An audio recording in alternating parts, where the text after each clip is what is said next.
আমার ভাই জানেরা, হে নবী পাকের উম্মত উম্মতিরা, হে নবী দেবানারা, আমার দয়াল নবী রাসূলুল্লাহ সাল্লাল্লাহু আলাইহি ওয়াসাল্লাম আজ থেকে ১৫০০ বছর আগে আল্লাহ রাসূল সাহাবাদেরকে বলেছিলেন, হে আমার সাহাবারা, আমি রাসূলুল্লাহ তোমাদেরকে জানিয়ে দিলাম, না না না, তোমরা যখন ইন্তেকাল করবে, ইন্তেকালের পরে তোমাদের লাশটাকে গোসল দেওয়া হবে, ওই লাশটাকে গোসল দেওয়ার পরে কাফন পরিয়ে দেওয়া হবে, কাফন পরিয়ে দিয়ে ওই লাশটাকে খাটিয়ায় তুলে এমন করে কবরে নিয়ে যাওয়া হবে। ও আমার সাহাবারা, শোনো শোনো শোনো শোনো, আমি রাসূলুল্লাহ তোমাদেরকে জানিয়ে দিলাম, তোমাদের লাশ যখন কবর পর্যন্ত যাবে, ও আমার সাহাবারা, আমি রাসূলুল্লাহ তোমাদেরকে জানিয়ে দিলাম, ওই কবরটা যখন লাশটা যখন কবর পর্যন্ত যাবে, ওই কবরের পিছন পিছন পিছন পিছন তিনটে জিনিস যাবে। ও যুবকেরা, ভালো করে বোঝার চেষ্টা করেন। এখন আপনি বলছেন, না না না, আমার বাচ্চা আছে, আমার সন্তান আছে, পুত্র আছে, সে এমন করে নিট পরীক্ষা দেবে, সে ইঞ্জিনিয়ার হবে, সে ব্যারিস্টার হবে, আমি ঠিকভাবে নামাজের সময় দিতে পারি না, ব্যবসায় সময় দিচ্ছি, না না না, আমার অর্থের প্রয়োজন। ও যুবকেরা, একটু ভালো করে বোঝার চেষ্টা করো। আমার আল্লাহ পাক রব্বুল আলামিন ইন্নাল্লাহা আলিমুন খবীর, সব খবর আমার আল্লাহ রাখেন। ও যুবকেরা, বিশ্ব নবী রাসূলুল্লাহ বললেন, ও আমার সাহাবারা, তিনটে জিনিস কবর পর্যন্ত যাবে। এক নম্বর, তুমি যখন ইন্তেকাল করবে, তোমার কবর পর্যন্ত তোমার সন্তান যাবে, তোমার ভাইরা যাবে।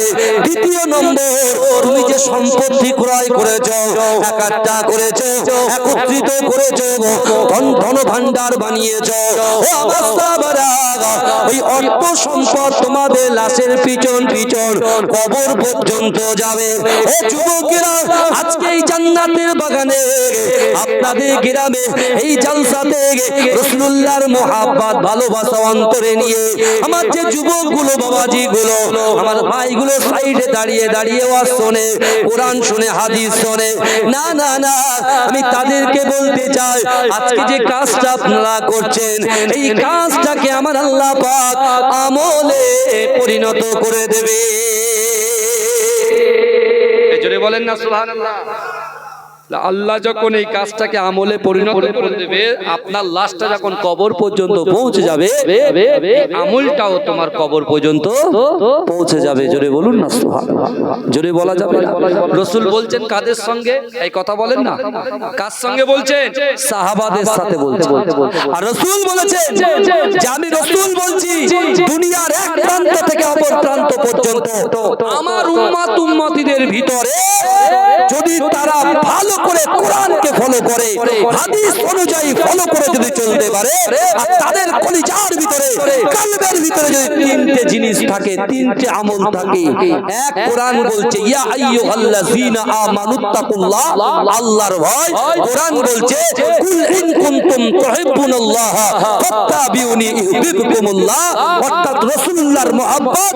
কোরআন বলছে আকিমুস সালাত, নামাজ নামাজ নামাজ, অর্থাৎ দৈনন্দিন পাঁচ ওয়াক্ত মসজিদের মেম্বার থেকে আসসালাতু খায়রুম মিনান নাওম, ঘুম থেকে নামাজ উত্তম, হাইয়া আলাস সালাহ হাইয়া আলাল ফালাহ, এই ডাকে যারা সাড়া দিয়েছে, আমি আল্লাহ পাক ওহুম লা ইফতানুন, তাদেরকে পরীক্ষা করব, আর ওই পরীক্ষায় যদি আমার বান্দা বান্দি উত্তীর্ণ হয়ে যায়, আমি আল্লাহ পাক তার অসম্ভবকে সম্ভব করে দেব।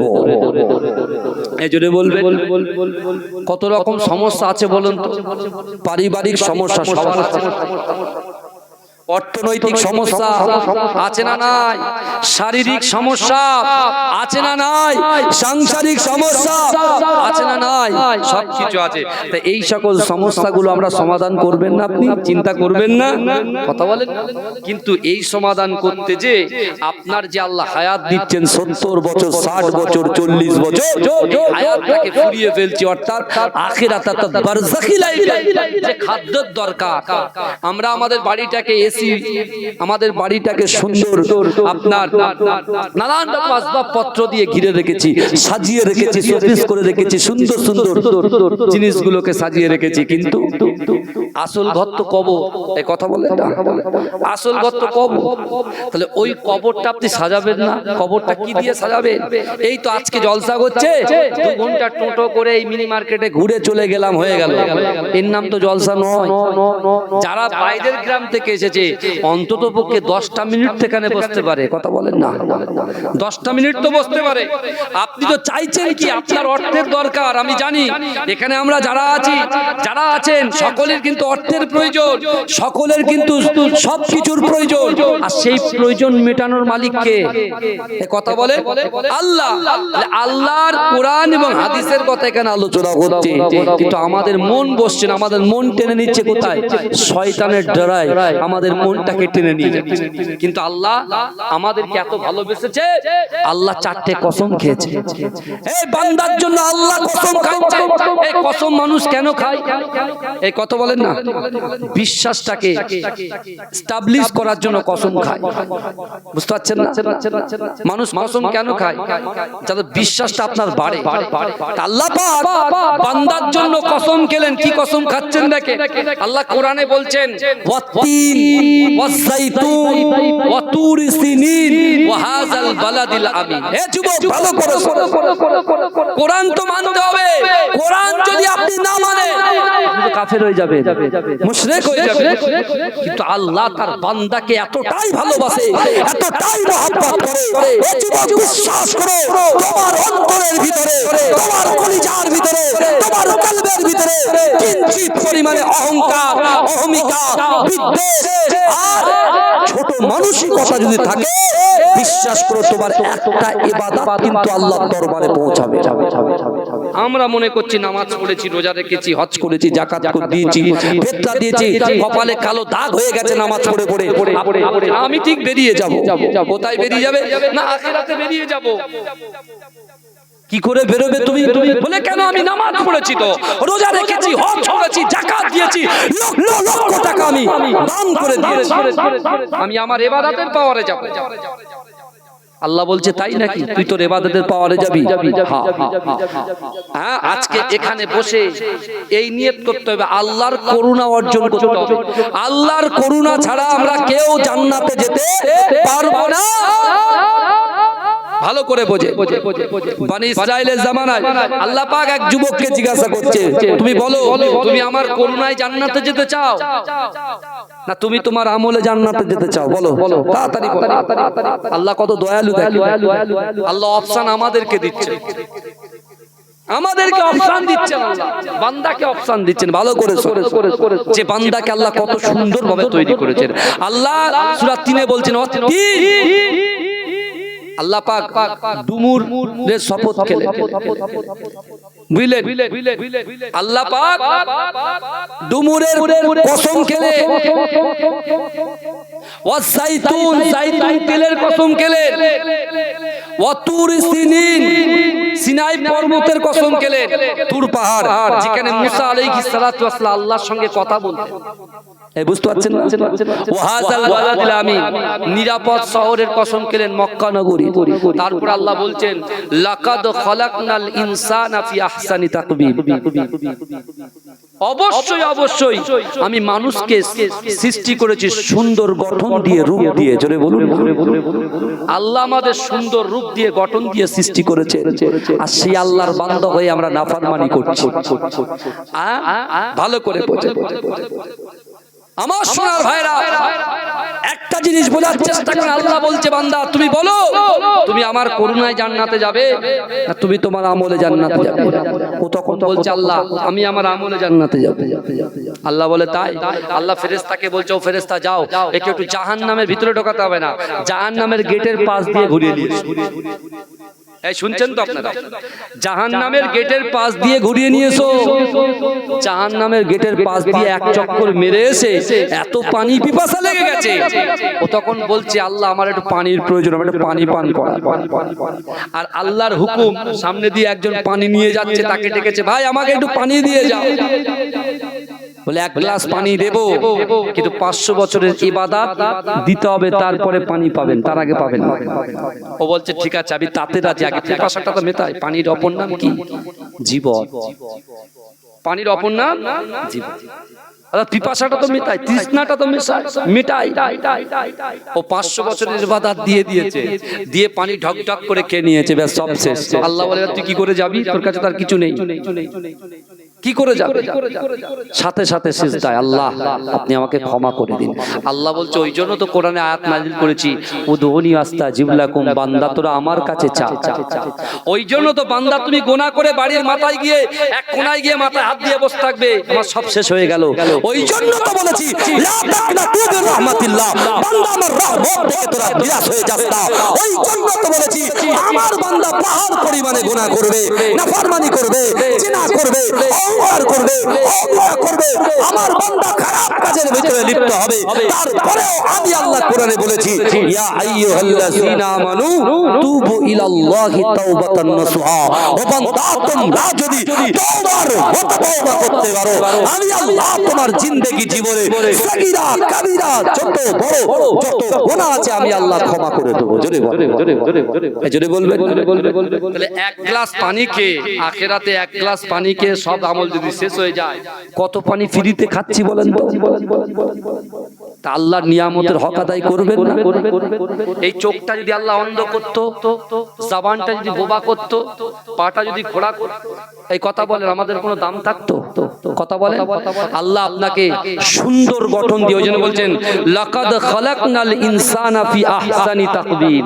আমি আল্লাহ অবশ্যই অবশ্যই মানুষ তো জাতিকে অপরূপ সুন্দরী গঠন দিয়ে আমি আল্লাহ পাঠিয়েছি। জোরে বলুন না সুবহানাল্লাহ। জোরে বলবেন না। সেই আল্লাহ বলছে বান্দা তোমরা যা চাওয়ার আছে আমি আল্লাহর কাছে চাও।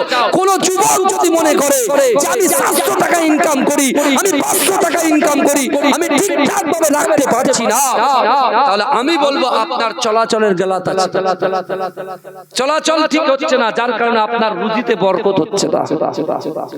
তাহলে আপনার যদি রুজিতে বরকত চান, তাহলে আপনার মনটা ঠিক করতে হবে, চলাফেরা ওঠা বসা গুলোকে ঠিক করতে হবে। রাসূলুল্লাহ বলছেন কবরে যেতে হবে, সাহাবাদেরকে বললেন কবরে যখন যাবেন আপনার লাশ যখন আপনার কবরের সামনে দাঁড়িয়ে যাবে, তিনটে জিনিস যাবে। প্রথমে কি বললাম মনে আছে? এক নাম্বার বললাম আপনার সন্তান যাবে, সে সন্তানের জন্য সারা দিন স্কুলে গিয়ে বসে আছেন, পাশে মসজিদ আজান হচ্ছে, সন্তান স্কুলে নেওয়ার জন্য দাঁড়িয়ে আছেন, কিন্তু নামাজ আল্লাহর হুকুম, ওটাকে সাইড করে দিলেন, সন্তানের প্রাধান্য দিয়ে দিলেন। ভালো করে বুঝবেন। ব্যবসায় আপনি দোকান খুলে বসে আছেন, প্রচুর খরিদ্দার, এত পরিমাণে খরিদ্দার এসে গেছে, চাপ বিশাল, আজান হচ্ছে, নামাজকে সাইড করে দিলাম, খরিদ্দার সামলাচ্ছি, যদি কিছু বলা হয় বলো হুজুর কি করব, ব্যাপক চাপ, ব্যাপক চাপ। আচ্ছা ঠিক আছে, ওটা গেল। আমার ভাইরা পুলিশ আর কে প্যারিস পুত্তির কাজে গিয়েছে, সেখানে গিয়ে হাফ প্যান্ট পরে আছে, ও কি করে রোজা কি করে নামাজ হবে? ও বলছে হুজুর কি করে হবে, ঠিকঠাক ভাবে গন্ডগোল হয়ে গেছে, শরীর নাপাক হয়ে গেছে। ভালো করে বুঝে নাও। তারপরে নানান রকম অজুহাত, এক্সকিউজ আর এক্সকিউজ। আল্লাহ বলছো বান্দা আমি কিন্তু তোমার দুটো হাত, দুটো চোখ, দুটো পা, তোমার যৌবন দিয়ে আমি আল্লাহ কিন্তু পরীক্ষা করব। কারণ একজন মুমিন বান্দার আল্লাহ 5টা বিষয়ে পরীক্ষা করবে। কটা? এই কথা বলেন কটা? 5টা বিষয়ে পরীক্ষা করবে। ভালো করে বোঝেন বাবাজি, এটা কোরআনের কথা বলছি, আমি কোনো ইতিহাস ভৌত বিজ্ঞানের কথা বলছি না, কোরআনের পবিত্র কোরআনের কথা বলছি। একজন মুমিন ব্যক্তি যদি সে যুবক হয়, নারী হয়, যেই হয় না কেন, 5টা বিষয়ে পরীক্ষা করবে। এক, আল্লাহ ভয় দিয়ে বান্দাকে পরীক্ষা করবে যে ওকে আমি আল্লাহ সৃষ্টি করেছি, ও ভয় করে কাকে। 2, আল্লাহ আপনার রোগ দিয়ে পরীক্ষা করবে যে বান্দা কাকে ডাকে, মানুষকে ডাকে না আল্লাহকে ডাকে, রোগ নিরাময়ের জন্য। এই শুনছেন তো? আল্লাহর ব্যবসা ব্যাপক বরকত দেবে, বিশাল ব্যবসা আপনার, ওই ব্যবসাটাকে আল্লাহ ক্ষতি করে দেবে, আল্লাহ ব্যবসাটাকে হ্রাস করে দেবে, খাটো করে দেবে। আল্লাহ দেখবে যে এতদিন ব্যবসা ভালো দিলাম, তার চলা ফেরা ওঠা বসা ছিল একরকম, তার গুণকীর্তন ছিল একরকম, আর এখন যখন আমি আল্লাহ ওর ব্যবসাটাকে হ্রাস করে দিই, আমি দেখবো বান্দা কি বলে। আল্লাহ যৌবন দিয়ে পরীক্ষা করবে। ভালো করে বোঝে। কিন্তু আমার ভাই জানেরা, হে নবী পাকের উম্মত উম্মতিরা, হে নবী দেওয়ানারা, বিশ্ব নবী রাসূলুল্লাহ সাল্লাল্লাহু আলাইহি ওয়াসাল্লাম সাহাবাদেরকে বলতে লেগেছে, ও আমার সাহাবারা, আমি রাসূলুল্লাহ তোমাদেরকে জানিয়ে দিলাম, মিনহা খলাকনাকুম ওয়া ফিহা নুঈদুকুম ওয়া মিনহা নুখরিজুকুম তারাতান উখরা বলে তিন মুঠো মাটি যখন তোমার বুকে চাপিয়ে দেওয়া হবে, ও যুবকেরা মায়েরা একটু ভালো করে বোঝার চেষ্টা করেন। না না না, তোমার যখন কবরে লাশটা রাখা হয়ে যাবে, ওই লাশের বুকের উপরে যখন মাটি দেওয়া হয়ে যাবে, ও যুবকেরা সর্বপ্রথমে যে সন্তানের জন্য তুমি নামাজ পড়তে পারলে না, কোরআন তেলাওয়াত করতে পারলে না, এমন করে শরিয়াত আদায় করতে পারলে না, ও যুবকেরা ওই সন্তান তোমাকে কবরে একা রেখে বাড়িতে চলে আসবে। যে সম্পত্তির জন্য তুমি সারাদিন মাঠ থেকে বাড়ি আসো না, নামাজের সঙ্গে যুক্ত হও না, কোরআন তেলাওয়াত করো না, ও যুবকেরা ভাইরা, ওই সম্পত্তি তোমার বাড়িতে তোমার সন্তানের পিছন পিছন চলে আসবে। কিন্তু ও যুবকেরা, ও নবী পাকের উম্মত উম্মতিরা, না না না, ওই কবরে থেকে আপনার সন্তান চলে আসবে, আপনার সম্পত্তি চলে আসবে। কিন্তু আজকে যারা এই জান্নাতের বাগানের ভিতরে বসে আছে, আজকে যারা জান্নাতের বাগানে বসে বসে ওয়ায়ুসাব্বিহুনাকা ওয়ায়ুহাম্মিদুনাকা ওয়ায়ুকাব্বিরুনাকা, যারা সুবহানাল্লাহ বলছে, আলহামদুলিল্লাহ বলছে, আল্লাহু আকবার বলে তাকবীর দিচ্ছে, যারা কোরআন তেলাওয়াত শুনছে, যারা এমন করে মেহমানদারি করছে, আল্লাহর রাসূলের সুন্নাতটাকে যারা আদায় করছে, ও যুবকেরা, এই কাজগুলোকে আমার আল্লাহ পাক আমলে পরিণত করে দেবে। কিন্তু যুবকেরা, তোমার সন্তান যখন কোনো কাজে আসলো না, তোমার সম্পত্তি যখন কোনো কাজে আসলো না, তোমার এই আমলটুকু আমার আল্লাহ পাক ওই কবরের ভিতরে তোমার সাপোর্টের জন্য পাঠিয়ে দেবে। জোরে বলুন না সুবহানাল্লাহ, জোরে বলা যাবে না, নারে তাকবীর। তাহলে এই আখিরাত এবং কবরের সফলতা অর্জন করতে গেলে আমাদের রাসূলকে মহব্বত করতে হবে, মেহমানদারি করতে হবে, এমন করে মানুষের সঙ্গে সদ্ব্যবহার করতে হবে, অন্য অন্য ধর্মকে রেসপেক্ট করতে হবে, সম্মান দিতে হবে।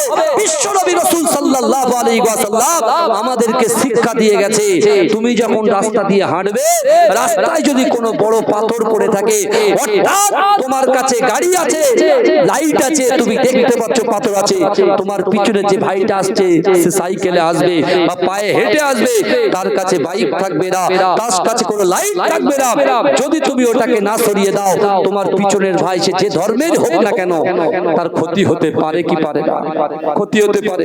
তাই তুমি কি করো, গাড়ি থামাও, গাড়ি থামাও, ওই বিপজ্জনক জিনিসটাকে রাস্তা থেকে সরিয়ে দাও। তুমি যদি সরিয়ে দাও, কিয়ামতের মাঠে আল্লাহ তোমার বিপদকেও সরিয়ে দেবে। জোরে বলে, জোরে বলবে। আল্লাহর কোরআন বলছে, ওয়া আম্মাস সাইলা ফালা তানহার, আল্লাহর কোরআন বলছে, ওয়া আম্মাস সাইলা ফালা তানহার, যদি কোনো মানুষ কোনো মানুষের কাছে হাত পাতে, যে কোনো সমস্যায় পড়ে, আজকে আমরা ভারতবর্ষের নাগরিক, আমরা ভারতবর্ষের মুসলমান, এ যুবকেরা বিশ্বাস করে, আজকে ভারতবর্ষের যদি অন্য অন্য কান্ট্রিরা ক্ষতি করতে আসে, আমরা কি চুরি পরে বসে থাকবো নাকি? এই কথা বলেন না। অন্য কান্ট্রি, অন্য দেশরা যখন ভারতের দিকে আর চোখে তাকাবে, আপনি একজন ইমানদার হিসেবে আপনি চুরি পরে বসে থাকতে পারবে না, ঘরের ভিতরে কোণে বসতে পারবে না, যে যা হচ্ছে হোক। বুঝতে পারছেন না? আল্লাহর কাছে ধরা খেতে হবে। আর যদি আপনি আল্লাহর কাছে দোয়া চান, আল্লাহ সব কান্ট্রি উঠতে আমার ভারতবর্ষকে আপনি জয়ী করে দিন, আল্লাহ বলবে না, আমার বান্দা ঠিক জায়গায় আছে, অর্থাৎ ওর জীবনের গুনাহ আমি আল্লাহ ক্ষমা করে দেবো। জোরে বলুন না, জোরে বলবেন না। দেশের জন্য জান দেব, দেশের জন্য ঈমান দেব না, কিন্তু দেশের জন্য জান সব দেব, কিন্তু এই দেশের জন্য আমাদের সব সময় আল্লাহর কাছে দোয়া করতে হবে। বুঝতে পারছেন না? কারণ আপনি দেখতেই পাচ্ছেন সোশ্যাল মিডিয়া, আমি বলতে চাইছি না সব কথা সব জায়গায় খোলাখুলি ভাবে আলোচনা করা যায় না, কিন্তু আমাদের অন্তরের ভিতরে ভাই রাসূলুল্লাহর মহব্বত তৈরি করতে করতে হবে, আল্লাহর ভয় খৌফে ইলাহি তৈরি করতে হবে। অনেক রকম পরীক্ষা চলবে, সেই পরীক্ষায় আপনাকে উত্তীর্ণ হতে হবে। যদি আপনি উত্তীর্ণ হয়ে যান, আল্লাহ আপনার অসম্ভবকে সম্ভব করবে। আল্লাহর রাসূল সাল্লাল্লাহু আলাইহি ওয়াসাল্লামের একজন সাহাবা যার নাম হচ্ছে হযরত জাবের রাদিয়াল্লাহু তাআলা আনহু, মদিনা থেকে তার বাড়ি 2.5 কিলোমিটার দূর। তার বাড়ি জরা জীর্ণ শীর্ণ একটা বাড়ি, তার বাড়িতে আছে তার স্ত্রী, তার বাড়িতে আছে 2 পুত্র। বুঝতে পেরেছেন? এই 4 জনের বসবাস। কিন্তু জাবেরের কলিজার ভিতরে রাসূলুল্লাহর মহব্বত ছিল, কারণ রাসূল বলেছেন লা ইউমিনু আহাদুকুম হাত্তা আকুনা আহাব্বা ইলাইহি মিন ওয়ালিদিহি ওয়া ওয়ালাদিহি ওয়ান নাসি আজমাইন। রাসূল বলছে তোমরা ততক্ষণ পর্যন্ত পূর্ণ ঈমানদার হতে পারবে না যতক্ষণ তোমাদের পিতা মাতা সন্তান সন্ততি আত্মীয় পরিজন ব্যবসা বাণিজ্য সকলের থেকে বেশি আমি রাসূলকে মহব্বত করতে হবে। জোরে বলুন।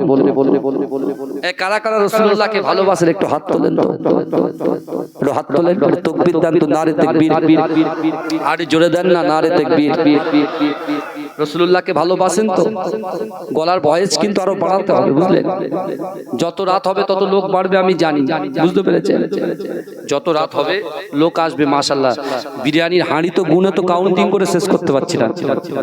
কোয়াড়ি বিরিয়ানি হচ্ছে ভাই, হ্যাঁ 25 হাঁড়ি, 25 হাঁড়ির লোকে তো আমাদের তো 1 হাঁড়ি করে ভাগে পড়ে যাবে মোটামুটি। না পরে টানাটানি হবে, কথা বলেন। একটা করে হাঁড়ি পার্সেল দিয়ে দেন না, বাড়ি নিয়ে চলে যায়। আর গ্রামের ছেলেদের খবর দিয়ে চলে আসে, একটা ক্লাবের ছেলেরা আসবে, খেয়ে চলে আসবে, মিটে গেল ঝামেলা। কিন্তু আমার সোনার ভাইরা, এই অসুবিধা হচ্ছে আমার আলোচনা, কথা বলে অসুবিধা হচ্ছে। তাকবীর দেন তো, নারে তাকবীর। আরো জোরে নারে তাকবীর। আমি যদি হাত তুলি আপনারা জোরে সুবহানাল্লাহ বলবেন? এই জোরে সুবহানাল্লাহ বলবেন কি বলবেন আগে বলেন? ইনশাআল্লাহ বলেন। এই ইনশাআল্লাহ বলেন। সুবহানাল্লাহ বলবেন তো? আল্লাহর নবী হায়াতুন নবী, আল্লাহর নবী হায়াতুন নবী, আল্লাহর নবী খাতামুন নবীন। সাক্ষ্য দিল কোরআন হায়, জিন্দা আছে আমার নবী দয়াময়। জোরে বলবেন না সুবহানাল্লাহ? নারে তাকবীর, নারে তাকবীর। দিনাতে দেখতে পাবি নবীজির ওই স্মৃতি সবই, সেই স্মৃতিতে চুমা খেলে গুনাহ ধুয়ে যায়। মাতা উম্মা সাল্লি আলা।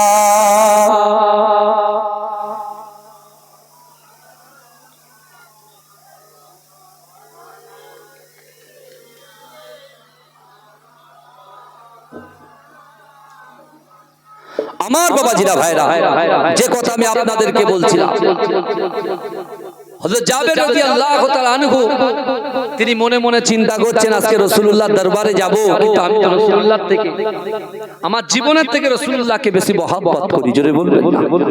এই জোরে বলা যাবে না সুবহানাল্লাহ? সেই জাবের যাচ্ছে রাসূলুল্লাহর দরবারে সাক্ষাতে। আল্লাহর রাসূল মসজিদে নববী থেকে বাইরে এসে হযরত আবু বকর আর ওমর হুজুরের সামনে গিয়ে বলছে, বাবা আবু বকর ওমর, কি ব্যাপার তোমরা এখানে কেন? বলছি ইয়া রাসূলুল্লাহ, পেটের ক্ষুধার জ্বালায় আমি আজকে বাইরে চলে এসেছি, বাড়ির বাইরে চলে এসেছি। তা আল্লাহ রাসূলকে সান্ত্বনা দেওয়ার জন্য নিজের জামাটা তুলে দেখালেন। কি দেখালেন? যে রাসূলুল্লাহর পেটে পাথর বাঁধা আছে। কি বাঁধা আছে? পাথর বাঁধা। জাবের সহ্য করতে পারলেন না, সাথে সাথে এক ছুটে বাড়িতে এসে বলছে, বিবি গো, আমার রাসূলুল্লাহ ক্ষুধার্ত অবস্থায় আছে, আমি জাবের, আমার বাড়িতে কিছু আছে রাসূলুল্লাহকে খাওয়ানোর জন্য। কারণ রাসূল বলেছেন যে যদি কোনো মানুষ মেহমানদারি করে, আমি রাসূলুল্লাহ একটা সুন্নাতকে সে আদায় করে নেয়। জোরে বলবেন না? আল্লাহ রাসূল বলেছে আখিরি জামানায় যে আমার একটা সুন্নাতকে চিন্তা করবে, আমি আল্লাহ রাসূল বলছি তাকে হাত ধরে দয়ার জান্নাতে নিয়ে যাব। জোরে বলুন না সুবহানাল্লাহ? জোরে বলা যাবে না, চিৎকার দিয়ে বলা যাবে না সুবহানাল্লাহ? আমার সোনার ভাইরা ভালো করে বোঝেন। হযরত জাবেরের স্ত্রী বলছে, শোনেন, খুব ভালো কথা, কিন্তু আমরা তো গরিব মানুষ। রাসূল ওমা আরসালনাকা ইল্লা রাহমাতাল লিল আলামিন, হ্যাঁ সারা বিশ্বের রহমত স্বরূপ যিনি, তানাকে আপনি দাওয়াত করছেন, তা সেই রাসূলুল্লাহ আসবেন তো? বিবিকে বলছে আমিও তো সেটাই মনে ভাবছি যে আল্লাহ রসুলকে দাওয়াত দেব, রসুল আসবে তোমার বাড়ি? এই অনেক সময় দেখবেন আপনার মনে, ধরেন একটা এমএলএ বা এমপি কে আপনার ভালো লাগে, তাকে আপনি ভোট দেন, আপনার মনে একটু ইচ্ছা হয় যে আমার ছেলের বিয়েতে তাকে নিয়ে আসবো, কিন্তু আপনি তাকে কার্ড পাঠান, বুঝলেন, ইনভাইট কার্ড পাঠান, কিন্তু তিনি ব্যস্ততার মধ্যে আসতে পারেন না, বুঝতে পারছেন না? মনটা খারাপ হয়ে যায়, যায় কি যায় না কথা বলেন? হ্যাঁ, আমাদের রাজারহাট থানার আইসি সাহেব খুব মহব্বত করেন আমাকে, শাসন থানার আইসি সাহেব খুব মহব্বত করেন, যখন ডাকি তখন পাই, বুঝতে পেরেছেন? আর যেহেতু আমি রাজ্যের একজন নোটিফাইড মেম্বার, অনারেবল মেম্বার রাজ্যের হজ কমিটি, আমি যেখানে যাই যেখানে ডাকি পাই আলহামদুলিল্লাহ, বুঝতে পেরেছেন? তা এক এক সময় যখন ডাকি বিশাল বড় বড় জলসা যখন হয়, তখন অনেক রকম পারমিশন নিতে হয়, বুঝতে পেরেছেন? তাদেরকে বলতে হয়, কারণ প্রশাসন আছে বলে, আমাদের দেশের বিএসএফ জওয়ানরা আছে বলে আমরা সঠিকভাবে ঘুমাতে পারি, তাই তাদেরকে সম্মান করা উচিত।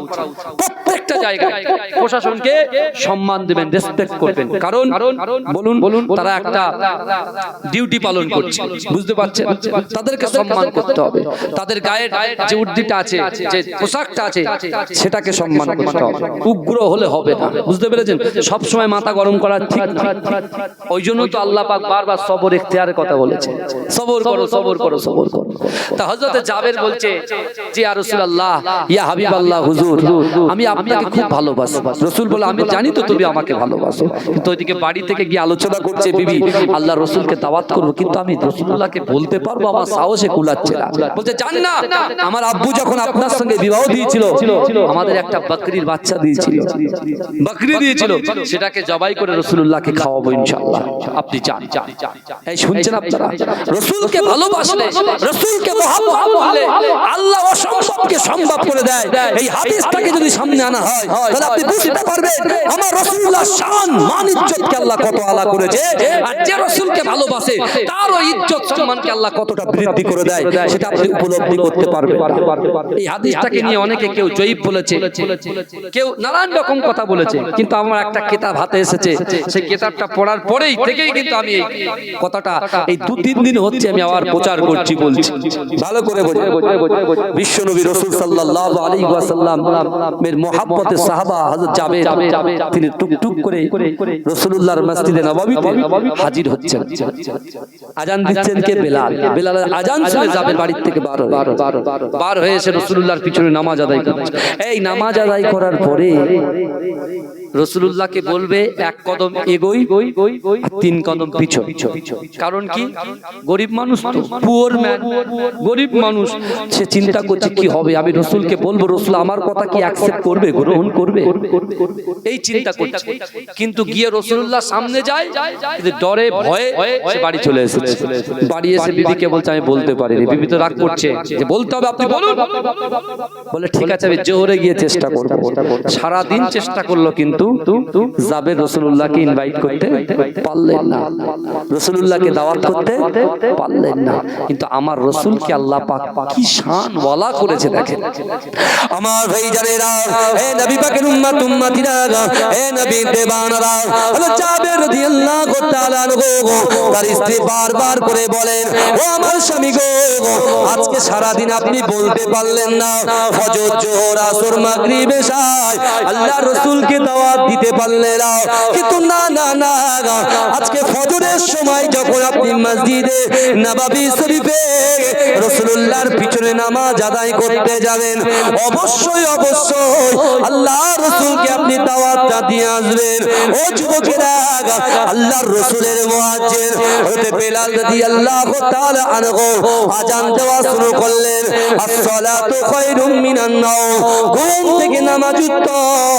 এ যুবকেরা, 2.5 কিলোমিটার দূর থেকে হযরত জাবের ছুটে মসজিদে নববী শরীফে তিনি যখন পৌঁছে যায়, আল্লাহ রাসূলের পিছনে দাঁড়িয়ে যায়। ও যুবকেরা, বিশ্ব নবী রাসূলুল্লাহ সাল্লাল্লাহু আলাইহি ওয়াসাল্লাম নামাজ যখন শেষ করলেন, নামাজ শেষ করার পরে হযরত জাবের আল্লাহ রাসূলের দিকে এগিয়ে যায়। কিন্তু যুবকেরা, আর 2 থেকে 3 কদম গেলে আল্লাহ রাসূলের সঙ্গে সাক্ষাৎ হয়ে যায়। কিন্তু না না না, জাবের মনে মনে করছে আমি তো গরিব মানুষ, আমি রাসূলুল্লাহকে সত্যি মোহাব্বত করি, কিন্তু আল্লাহ রাসূলকে বলবো আল্লাহ রাসূল কি আমার বাড়িতে আসবে? না না না, জাবের আবার নিরাশ হয়ে গেলেন। যাবেন নিরাশ হয়ে যখন মসজিদে নববী শরীফের গেট থেকে যখন বাড়ির দিকে এগিয়ে যায়, আমার দয়ার নবী মদিনার মেম্বার থেকে সাবেরকে ডাক দিলেন, ও বাবা সাবের, এসো এসো, আমি রাসূলুল্লাহর কাছে এসো। রাসূলুল্লাহর কথা শুনে সাবের যখন হাজির হয়ে গেলেন, আল্লাহ রাসূল বললেন, ও যাবে শোনো শোনো, যাও যাও যাও, গতকাল দাওয়াত তো করতে পারলে না, আমি রাসূলুল্লাহ আগামীকাল তোমার বাড়িতে দাওয়াত খেতে হাজির হয়ে যাব। নারে তাকবীর, মাশাআল্লাহ, নারে তাকবীর, জোরে দেন ভাই, একটু জোরে দেন, একটু জোরে দেন। মাসলাকে মুজাদ্দিদ জামান, মাশাআল্লাহ, আমাদের প্রাণ প্রিয়, আমরা ছোটবেলায় যার ওয়াজ খুব শুনতাম, বুঝতে পেরেছি, সে আমাদের প্রিয় মহব্বতের মানুষ এসে গেছে। আমি নাম উচ্চারণ আর করছি না, আপনারা সবাই চেনেন। খুব সুন্দর তত্ত্বভিত্তিক আলোচনা করেন, অনেক আলোচনা, নতুন নতুন আলোচনা শুনবেন। আমি গুনাহগার মুজাদ্দিদ জামান দাদা হুজুর পীর কেবলার খলিফার আওলাদ হিসেবে যতটুকু আলোচনা করলাম, আল্লাহ উভয়কে আমল করার তৌফিক দান করুন, আল্লাহুম্মা আমিন। একটু তাকবীর দেন, নারে তাকবীর, নারে তাকবীর। মাসলাকে মুজাদ্দিদ জামান জনাব মাওলানা আজিজুর রহমান সাহেব বলুন জিন্দাবাদ, নারে তাকবীর, নারে তাকবীর। আমার পিছনের ভাইরা যারা আছে, আমি আপনাদের আসতে বলবো না, বরঞ্চ আপনারা উঠে গিয়ে আপনাদের বাড়ির ভাইগুলোকে ডেকে একসাথে এসে বসে, বুঝতে পারছেন না? তাহলে লোকগুলো একটু বাড়বে। ওমা তৌফিকি ইল্লা বিল্লাহ। আসসালামু আলাইকুম। সকলে দরুদ শরীফ পড়েন, আল্লাহুম্মা নারায়ে তাকবীর, নারায়ে তাকবীর। দাদা 14 গোষ্ঠী যারা অক্লান্ত পরিশ্রম করে ব্যবসা করে ভোরবেলা উঠে হরিবাড়ি মস্ত বাজারে গিয়ে অক্লান্ত পরিশ্রম করে ব্যবসা বাণিজ্য করে সারাদিন মাঠে খেটে ব্যবসা বাণিজ্য করে নিজের কামকে ঝরিয়ে তিল তিল করে অর্থ জমিয়ে আজকে ফি সাবিলিল্লাহ তাওয়াক্কালতু আলাল্লাহ, আল্লাহর রাস্তায় যারা দান করেছে, আজকে কোন আমার বাপ দাদা 14 পুরুষরা তারা কি করেছে? কোন টাকা মাদ্রাসায় দান করেছে, মসজিদে দান করেছে, কবরস্থানে দান করেছে, আমার ভাইজানেরা কোন বড় বড় প্রতিষ্ঠানে দান করেছে। আর আজকে বর্তমান আমাদের বিশেষ করে আমাদের প্রধানমন্ত্রী, যাকে আমরা খুব রেসপেক্ট করি, সম্মান করি, কারণ তার চেয়ারে তো দাম আছে না নাই, কথা বলেন। ভারতের প্রধানমন্ত্রী মানে কি, তার একটা রেসপেক্ট সম্মান আছে, আমরা তো অবশ্যই সম্মান দিই। এই শোনেন না, ছেলে যখন বদমাইশি করে বাপ বকে কি বকে না, আর বাপ যখন উল্টো পাল্টা ঘোরে তখন ছেলে কিন্তু বাপকে কি বলে, যে আপনি একটু শোধরান, আপনি তোমার পিতা, বুঝতে পারছেন না? তা ঠিক তদ্রুপ ভাবে আমরা আমাদের প্রধানমন্ত্রীকে স্যালুট করি, সম্মান করি, তার চেয়ারকে মর্যাদা দিই। কিন্তু এইভাবে রাতারাতি হঠাৎ করে আপনি বিল পাস করিয়ে নিচ্ছেন, মুসলমানদের কবরস্থান, মুসলমানদের মাদ্রাসা, মুসলমানদের ঈদগাহ মসজিদকে তিল তিল করে আজকে আপনি নিজের মতো করে সাইড করছেন। এটা তো ঠিক হচ্ছে না, এটা তো ঠিক হচ্ছে না, কারণ এটা তো আমাদের নিজেদের অস্তিত্ব লড়াই। আমরা যখনই অখাপ বিল সম্পর্কে আমরা কোনো জায়গায় বক্তব্য দিতে যাই, আমরা জেলায় যাই, রাজ্যে যাই, পাড়ায় যাই, বক্তব্যে যাই, যেখানেই যাই না কেন, অনেকে বলছে আমরা নাকি লড়াই করার জন্য যাচ্ছি। কে লড়াই করছে? আমরা ভারতবর্ষের জমিনে হিন্দু মুসলমান ভাই ভাই হিসেবে বসবাস করি। আর আমার রাসূল নিজে বলেছেন, আমাদের প্রফেট বলেছেন, দেশকে ভালোবাসা ঈমানের অঙ্গ। জোরে বলে, জোরে বলবেন না সুবহানাল্লাহ। কিন্তু আমরা এই যে ওয়াকফ আন্দোলনটা কোন হিন্দু ভাইয়ের বিরুদ্ধে নয়, কোন মুসলমান ভাইয়ের বিরুদ্ধে নয়, শিখ ভাইয়ের বিরুদ্ধে নয়, খ্রিস্টান ভাইয়ের বিরুদ্ধে নয়, এই লড়াই হচ্ছে সংবিধান বাঁচানোর লড়াই। কারণ দেশের একটা সংবিধান আছে, তো কথা বলেন না, সেই সংবিধানকে সবাইকে কি সম্মান করতে হবে, রেসপেক্ট করতে হবে, সেই সংবিধান অনুযায়ী আমাদের চলতে হবে। জোর যার আছে চেয়ার তো পরিবর্তন হবে, আমি চলে যাব, আমার জায়গায় অন্যজন বসবে, আবার সে চলে যাবে, অন্যজন বসবে। কিন্তু আমার ভাইরা, আজকে মুসলমান যুবকদেরকে আমি বলতে চাই, বিশেষ করে আমরা এখন যেন মনে হচ্ছে আমাদের দেখে লোক মনে করছে আমরা উগ্র। ব্যাপক উগ্র না। আরে রাসূল তো আমাদের বলেছে, আল্লাহর কোরআন বলছে ইন্নাল্লাহা মা'আস সাবিরিন, তোমরা সবর করো, ধৈর্য ধরো। এই কিছুদিন আগে বিশ্বাস করেন আমি জলসায় গিয়েছিলাম আপনার মেদিনীপুর থেকে আসতে এরা জানে সব। আপনার শেরে পাঞ্জাব রেস্টুরেন্ট আছে না একটা, শেরে পাঞ্জাবের সামনে দাঁড়িয়েছি, শেরে পাঞ্জাবের সামনে দাঁড়িয়েছে, ভালো করে বোঝেন কি বলছি আমি।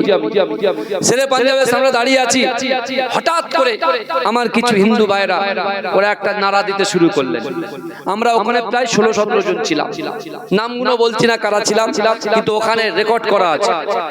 শেরে পাঞ্জাবের সামনে তো আপনার এই সিস্টেম আছে, বলেন না, সিসি ক্যামেরায় ধরা আছে। ওখানে দাঁড়িয়ে আছি, ঠিক ফজরের পরে নামাজ আদায় করে এসেছি, সেই টাইমে খুব নাড়া দিচ্ছে। তখন আমাদের ছেলেরা বলছে আমরা দিই, তাহলে কেন দেবে? কারণ আমার হিন্দু ভাইরা তাদের তো একটা নারা আছে, ওরা কি বলে? জয় শ্রীরাম বলে, ভালো করে বুঝবেন। আর আমরা কি বলি? নারায়ে তাকবীর বলি। ঠিক আছে, এখন যে আন্দোলনটা বর্তমানে চলছে অকাপ আন্দোলন, তাই না?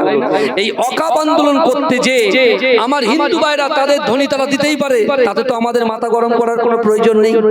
কেন মাথা গরম করব? তাদের ধর্ম তারা পালন করছে, আর আমরা যখন এখানে তাকবীর দেব, আমরা যখন এখানে জলসা করব, আমাদের ধর্ম আমরা করছি। তাহলে উভয় যদি আমরা ঠান্ডা থেকে একটু বোঝার চেষ্টা করি, আমরা মনে মনে ভাবছি যে না এটা আমাদের দেখে দেখে বলছে, না এটা ভুল। ওরা তাদের নারা দেবে, আমরা আমাদের নারা দেব।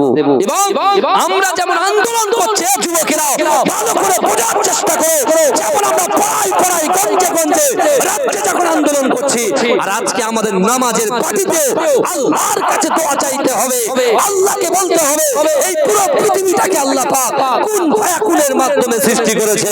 এই যুবকেরা বিশ্বাস করেন, এই কুন ফায়াকুনের মাধ্যমে আল্লাহ যদি সৃষ্টি করে, আজকে আমাদের চাওয়া পাওয়া, আমাদের আশা আকাঙ্ক্ষা উদ্দেশ্য নিয়ে যা কিছু আছে সবকিছু আল্লাহর কাছে বলতে হবে। আর আল্লাহ দেখবে বান্দা কতটা আমি আল্লাহকে ভয় করে, কতটা আমার রাসূলুল্লাহকে মহব্বত করে, আর কতটা সে আমার হুকুম পালন করে। কারণ আল্লাহর কোরআন বলছে ফাযকুরুনি আযকুরকুম, বান্দা তোমরা আমাকে স্মরণ করো, আমি আল্লাহ তোমাদেরকে স্মরণ করব। আর আল্লাহ পাক রব্বুল আলামিন এটাই বোঝাতে চাইছে যে মহেশপুর যুবকেরা, নারীরা, পুরুষেরা, তোমরা যদি আমি আল্লাহর কথা শোনো, আমি আল্লাহ তোমাদের কথা শুনবো। জোরে বলা যাবে না? আল্লাহ বলছে তোমরা আমার কথা শোনো, আমি আল্লাহ তোমাদের কথা শুনবো। আল্লাহর কথা কি শুনবো আমরা? নামাজ আমাদের জন্য ফরজ, আল্লাহর হুকুম। এই শুনছেন? রোজা আমাদের জন্য ফরজ, আল্লাহর হুকুম। পর্দা আমাদের জন্য ফরজ, কার হুকুম? আল্লাহর হুকুম। তাহলে এখন বর্তমান সময়ে যখন কোরআন, হাদিস, ইজমা, কিয়াসের কথা আলোচনা হচ্ছে, তাহলে আমাদের দিলটা কেন নরম হয় না? এত টাকা খরচা করে জলসা দিয়েছেন, জলসা শোনার বেলায় তো কেউ থাকে না, তখন আপনি কোথায় যাবেন? তাই আল্লাহ পাক কোরআনে বলছে বান্দা ওয়াসারিউ ইলা মাগফিরাতিন মির রাব্বিকুম ওয়া জান্নাতিন আরদুহাস সামাওয়াতু ওয়াল আরদ উইদ্দাত লিল মুত্তাকিন। আল্লাহ বলছে বান্দা শোনো, তোমরা যারা ব্যবসায় লিপ্ত আছো, তোমরা যারা পরিবারের সঙ্গে লিপ্ত আছো, তোমরা যখন বন্ধু বান্ধবের সঙ্গে লিপ্ত আছো, তোমরা যখন অর্থ সম্পদের পিছনে ছুটছো, ও বান্দা শোনো, তোমাদেরকে আমি আল্লাহ হায়াত দিয়েছি, কিন্তু দিন যত এগিয়ে যায় হায়াত তখন তোমাদের কমে যায়। অর্থাৎ মৃত্যু নামক ফেরেশতা যখন ইজা জাআজালুহুম লা ইস্তাখিরুনা সাআতাও ওয়া লা ইস্তাকদিমুন, মৃত্যু যখন আসবে এক সেকেন্ড লেট করা হবে না, দেরি করা হবে না। অর্থাৎ মৃত্যু যখন তোমাদের সামনে চলে আসবে, তখন তুমি কবরে কি নিয়ে যাবে? ব্যবসা বাণিজ্য নিয়ে যাবে, বিজনেস নিয়ে যাবে, বিল্ডিং বালাখানা নিয়ে যাবে। এই তো আজকে জানাজা পড়ে কবরে নেমে আসলাম।